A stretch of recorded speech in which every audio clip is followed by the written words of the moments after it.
विचारलं तेव्हा माझ्या पायाखालची जमीनच सरकली. हात उंचावून आकाशातील बापाला विचारलं, हे असं कसं घडलं?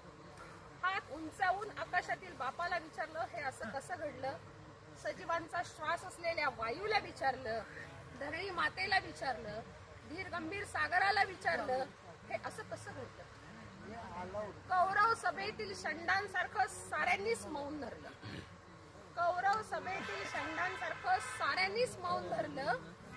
शेवटी मी भंगारवालीलाच विचारलं, हे असं कसं घडलं? तोंडातील पानाची पिंक टाकत ती म्हणाली, तोंडातील पानाची पिंक टाकत ती म्हणाली, हे काही आजच नाही घडलं, हे काही आजच नाही घडलं. पण अलीकडे मात्र असलाच माल मोडीत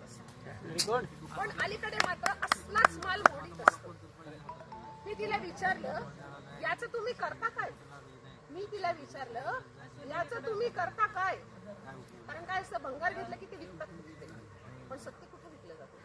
मी तिला विचारलं, याचं तुम्ही करता काय? ती म्हणाली, असतो एखादा महान आत्मा आपलं जीवन जाळीत अंधार उजळीत बसलेला असतो. असतो एखादा महान आत्मा आपलं जीवन जाळीत अंधार उजळीत बसलेला असतो. वाटेल ती किंमत देऊन फक्त सत्तेच घेतो, त्यावरच आमच्या पिढ्या चालतात.